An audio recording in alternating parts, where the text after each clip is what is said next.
Пайғамбарымыз алейхиссалату вассалам көзі тірісінде өз заманында күнделікті таңертең сосын кешкі уақыттарда ықылас, фалақ, нас сүрелерін көп оқитын болған екен. 3 реттен оқып отырады екен да.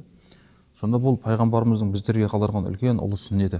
Бұл сүннеттің қалуының себебі неде десе, Абдулла ибн Хубайб деген сахабадан осы нәрсе риуаят етіледі. Пайғамбарымыз ол кісіге айтқан екен, күнделікті таңертең сосын кешкі уақыттарда фалақ, ықылас, нас сүрелерін 3 реттен, таңертең 3 рет, сосын кешке 3 реттен оқып отырды.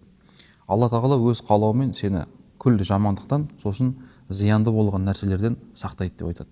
Сонда хадисші ғалымдарымыз жамандық деген нәрсені, зиянды нәрселер не деп түсіндіреді. Жамандық деп отқан нәрсе бұл бірінші орында әрине жын мен шайтанның азғыруы, уәсуәсасы дейді. Екінші, сол жын мен шайтанның адам баласына әсер етуі.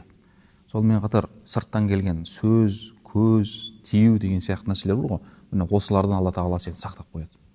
Сол нәрсе сенің алдыңдағы қорғаның болады. Екінші нәрсе зиянкесті нәрсе. Бұл бірінші орында мынау тілсіз жау дейміз ғой жаңағы. Сондай сияқты нәрселерден, сосын кейбір апатты нәрселерден, сонымен қатар адамға зиянды болған және адамның іштей жек көретін нәрселер бар ғой. Мына солардан Алла тағала сақтап қояды деген. Міне сондықтан бұл пайғамбарымыздың біздерге қалдырған ұлы сүннеті, әр уақытта сол сүннетпен жүру біздің өмірімізге үлкен берекет алып келеді. Таңертең 3 реттен оқып шықсаңыз, жасап жатқан жұмысқа, сол күнге береке беріледі. Яғни бір керемет күн өтеді. Ал кешке оқысаңыз, түннің тыныштығын береді. Міне адам баласына осы нәрседен басқа не керек?